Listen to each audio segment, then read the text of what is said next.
E aí, gente, tudo bem?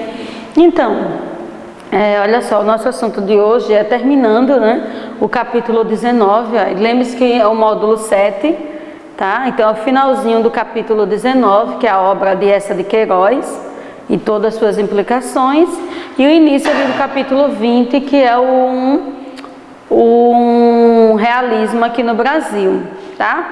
Então,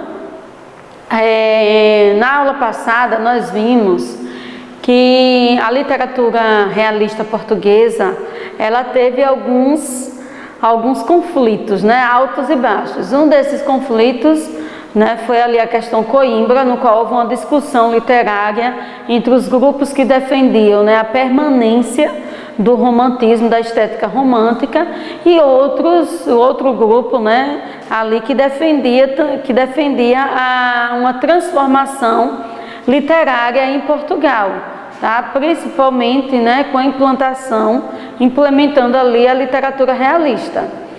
O seu principal escritor, né, um dos mais lembrados e estudados, é Eça de Queiroz, tá? Ele não participa aí dessas discussões literárias que ocorrem aí no período, tá? Mas ele não deixa de ser, assim, um dos maiores ícones da literatura portuguesa, ok? Então, né, escritor, né, considerado o maior representante de língua portuguesa, ele exerceu também a profissão de jornalista e advogado, né? Sempre vocês vão ver que os escritores tinham sempre uma profissão, uma formação a mais, né, porque era muito comum na época. O nome completo dele, José Maria de Eça de Queiroz, né, ele nasce em novembro, né, no norte ali de Portugal. Ele era filho de brasileiro, tá, e de uma portuguesa, ok? No próximo slide, as características da obra dele. Gente, na aula passada eu já citei um pouquinho das características da obra dele, né? Eça de Queiroz, ele é um exímio crítico do comportamento da sociedade lisboeta, né? Ou de Portugal, lisboeta de Lisboa, né? Então, assim, ele é um exímio crítico, ele tem um olhar crítico, satírico para o comportamento da sociedade da época, assim, de forma, sabe, singular.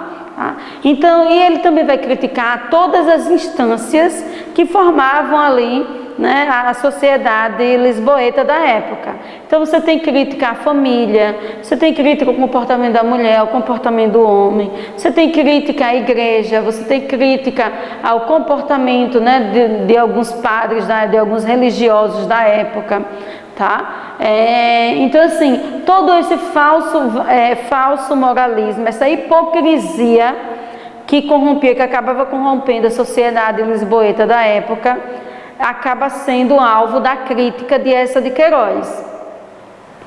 E aí, inclusive no plantão de dúvidas, né, a gente falou muito sobre essas características do realismo, né, que uma delas é justamente desnudar a sociedade, é mexer, né, ali na ferida, enquanto que a estética romântica queria, né, ali maquiar, não é, o comportamento da sociedade, que exaltava alguns valores, né, da sociedade. O realismo, ele vem justamente para se contrapor a esse sentimentalismo exagerado e também para desnudar, né, assim, desmascarar realmente esses comportamentos, tá? E a gente vê muito isso na obra de Eça de Queiroz, tá? Então, Eça de Queiroz foi um inovador. Sua obra é marcada, né, por formas de linguagem como neologismo e mudança de síntese, tá? Recebeu grande influência do escritor francês Gustave Flaubert, se afastando dos modelos clássicos. Talvez por isso, né, ele não tivesse participado ali da questão Coimbra e nem tivesse sido influenciado ali por alguns poetas que estavam tão preocupados em uma discussão literária que não levaria a nada, né? De maneira geral, suas obras abordam temas simples. E aí vocês anotam, grifam aí no material de vocês, tá? Temas simples e do cotidiano, Por isso, e a gente falou bem hoje, não foi? Uma das características do realismo é o universalismo, né? Então, temas que são trabalhados aqui no Brasil, também são trabalhados no Japão, né, na Alemanha, ou seja, são temas universais. Tá? Então, quando se fala desse desvio de comportamento, né, quando se fala em adultério, quando se fala em casamento por interesse, são temas universais que podem ocorrer, que podem acontecer em qualquer sociedade, ok? Independentemente do seu estado social. Tá? Os quais estão permeados de ironia, humor e de vez em quando de pessimismo e crítica social. Essa crítica social que inclusive nós falamos hoje, né? E eu falei dessa representação, desse olhar crítico para a sociedade, e falamos que o realismo ele não ficou no século XIX. Hoje nós também temos nas obras modernistas um novo realismo, é o chamado neorrealismo, tá? E aí citei até o filme, né? O Poço, que eu estou doida inclusive para ler o livro, né? O Poço, né? Que é um olhar neorrealista da sociedade, do homem, ok? Que está inserido nessa sociedade que muitas vezes é corrompido, né? Por vários setores, né? Por várias estratégias ali, né? Artimanhas ali, ok? No próximo slide, vale lembrar, né, que o início do realismo em Portugal, né, esteve marcado pela publicação O Crime do Padre Amaro em 1875. Enquanto que em Portugal o Crime do Padre Amaro ele marca o realismo português, aqui no Brasil nós temos duas obras que vão marcar esse realismo naturalismo aqui no Brasil, que é Memórias Póstumas de Brás Cubas e o Mulato, né, ou Memórias Póstumas de Brás Cubas, de Machado de Assis, e o Mulato de Aloysio de Azevedo, em 1881. Em Portugal, gente, né, veja, né, alguns anos antes, né, no Brasil foi em 1881, em Portugal foi em 1875, nós temos a obra O Crime do Padre Amaro, tá? O próprio nome dele já dá uma noção que tipo de personagem é esse. Então Amaro, ele segue a carreira religiosa, a profissão religiosa, não porque ele tinha um dom, porque tem gente, né, que tem dom para ser pastor, dom para ser padre, o dom, né, para ter uma palavra ali religiosa. Mas Amaro não, ele foi por uma imposição da família, tá? E talvez por isso, né, o crime do Padre Amaro. O outro crime dele, o outro pecado dele, é justamente se relacionar, ok, com uma das meninas, né, eu digo menina, mas mulher, né, que frequentava ali a sua igreja, né, e daí eles terem um relacionamento proibido, ok, que tem um desfecho trágico, né. Então, ao se afastar do idealismo romântico, essa de Queiroz faz uma dura crítica, olha, aos valores da burguesia portuguesa e da corrupção da igreja, tá? Só lembrando, viu, gente, não estou fazendo nenhuma crítica aqui, né, à igreja, né, mas as pessoas, toda instituição que é formada, né, no qual ali tem pessoas gerenciando, tem esse detalhe, né, não só, independentemente de igreja, independente de religião, onde há pessoas, sim, pode haver sim desvio de comportamento, desvio de valores e corrupção moral, né? Então é isso aqui que ele faz essa crítica, né, ali, principalmente na figura ali, né, do Padre Amaro, tá? Mais tarde, essa escreveu diversos romances, no qual vai enfatizar mais uma vez, ó, gente, o cara, eu acho que a sociedade lisboeta não gostava muito dele não, viu, porque ele enfatiza a questão da hipocrisia da burguesia, aliada à análise psicológica dos personagens. Inclusive, se fôssemos fazer uma análise psicológica, né, do Padre Amaro, de Amélia e de todos os outros personagens ali inseridos nessa narrativa, você ia perceber, né, que todos eles ali tinham algum problema, alguma característica emocional que acabava, né, ratificando o comportamento deles ali no dia a dia, né? Todos nós, na verdade, nós temos os nossos como é que eu posso dizer, os nossos questionamentos internos, né? Então todos, né? Nessa obra aqui, desculpa-me, ele faz justamente isso, essa análise psicológica dos personagens. Um exemplo notório, né? Um outro exemplo de obra é, né, o Primo Basílio, né? Aqui ele vai criticar bastante, né, a questão da família e principalmente a questão da traição, né? Do adultério. Próximo. Aí nós temos, eu trouxe mais uma vez, né? Eu vou ler aqui porque eu já falei bastante do Crime do Padre Amaro, né? Só assim as coisas mais que não foi citado ainda. É um romance de tese. Por que um romance de tese? Né? Porque o Crime do Padre Amaro é um romance de tese, né? Pois tinha o objetivo de comprovar uma teoria científica ou filosófica. Além disso, causou protesto da igreja. Está vendo como ele era detestado, né? Pela sociedade lisboeta, né? Porque o cara faz críticas assim, porque o romance foi uma crítica à vida hipócrita do clero e à burguesia daquela época por meio dos temas abordados, provincianismo e anticlericalismo. Ok? Próximo. Personagens principais da obra do Padre Amaro.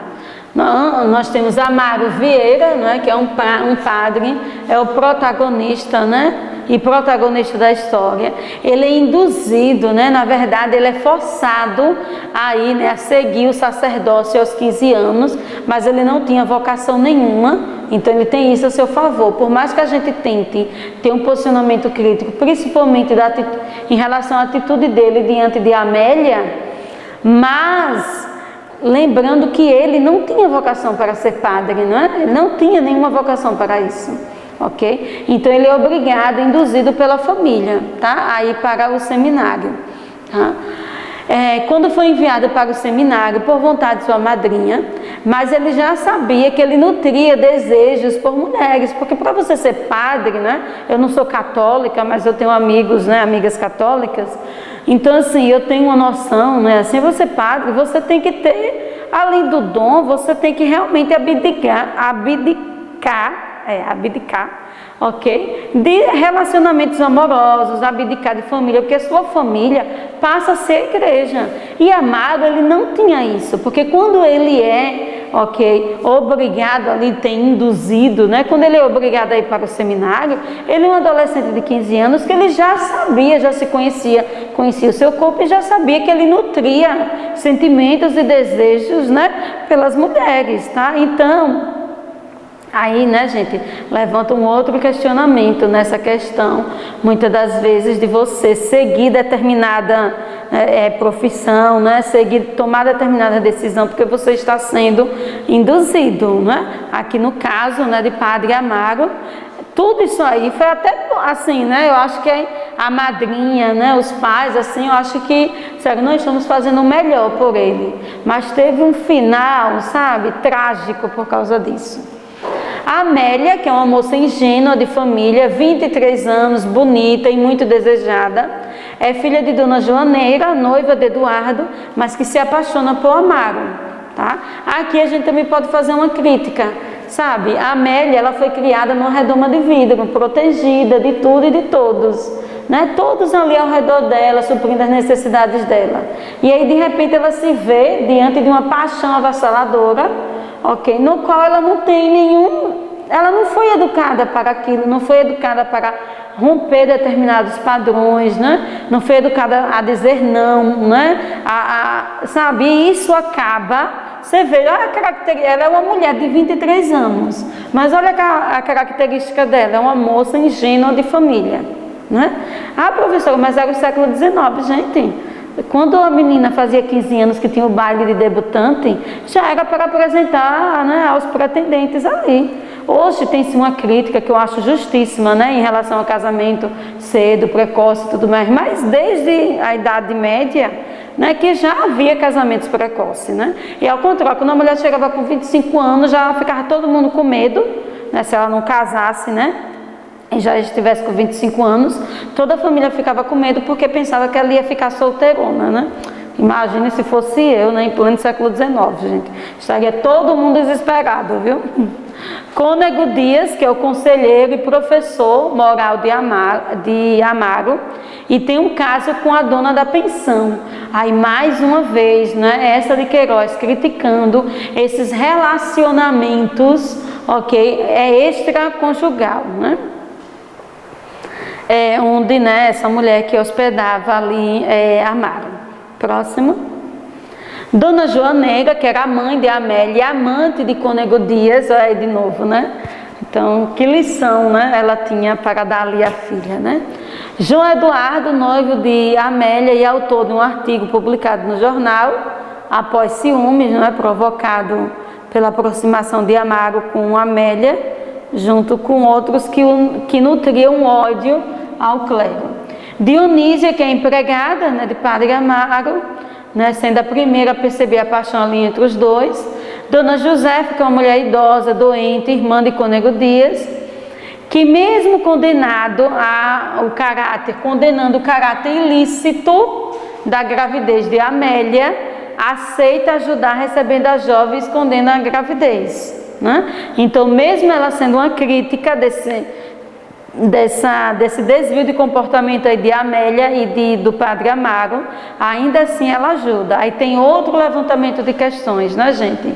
Que é sempre a mulher que acaba, né, levando nos ombros a responsabilidade, né, de toda e qualquer decisão quando o assunto é relacionamento, né? Porque o padre, ele é transferido, quando a bomba estoura, né, que é aquele escândalo, o Padre Amaro é transferido e a Amélia fica aí, né, à mercê de todo mundo, e quem ajuda é essa idosa aqui, que era a irmã de Cônego Dias, ok? Próximo. Aí tá aí. A obra de Queiroz é dividida em 3 fases. Olha, na primeira a primeira fase é uma fase romântica. E por ser uma fase romântica, vai apresentar aqueles temas que nós já vimos lá durante o romantismo, as idealizações românticas, tá? A segunda fase é a fase realista, e nós temos o crime do Padre Amaro, o primo Basílio, os Maias, os romances de costumes, romances de costumes, com análise mais objetiva e crítica da sociedade. Aqui, gente, na terceira fase, tá? Ele começa a ser mais moderado, ele começa a moderar aqui no sarcasmo e na crítica que ele fazia à sociedade, né? Como ele acaba sendo bastante criticado, né, por causa das obras O Crime do Padre Amaro e O Primo Basílio, tá? Então ele começa a produzir obras ponderando aí essa crítica aí à sociedade, tá? Por isso que é chamado realista de transição, tá? Então ele vai ponderar no sarcasmo, na ironia e no sentimento mais afetivo em relação a Portugal. Próximo. Agora o realismo no Brasil, né, gente? Aqui não vou falar das mesmas características da aula passada, porque nós já falamos, né? São as mesmas características com algumas peculiaridades, tá? Ali também no século XIX, né? Surge o realismo tanto na Europa como aqui no Brasil.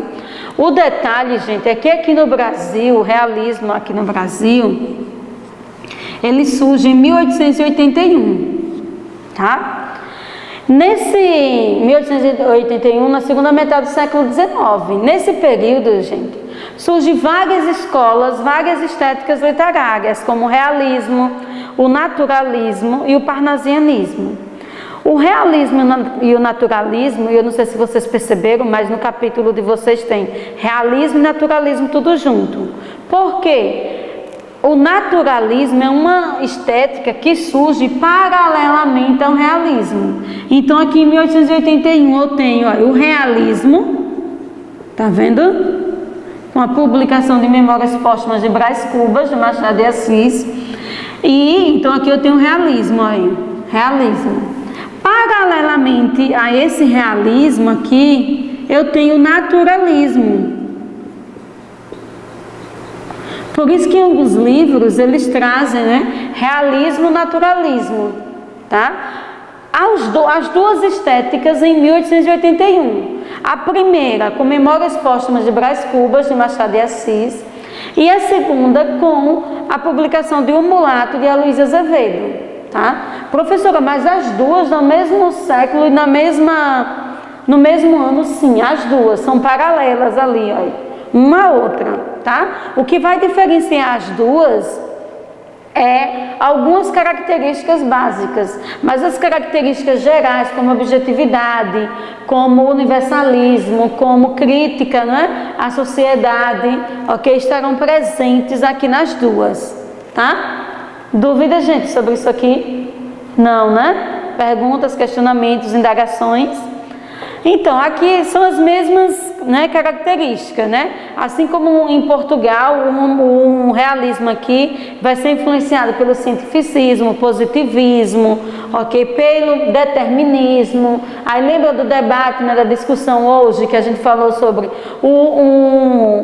esse determinismo? Será que o determinismo não foi essa a pergunta não. A pergunta foi, o homem e a mulher é determinado pelo meio no qual ele está inserido, o meio social, religioso, pela etnia. Será que ele é determinado por esses fatores?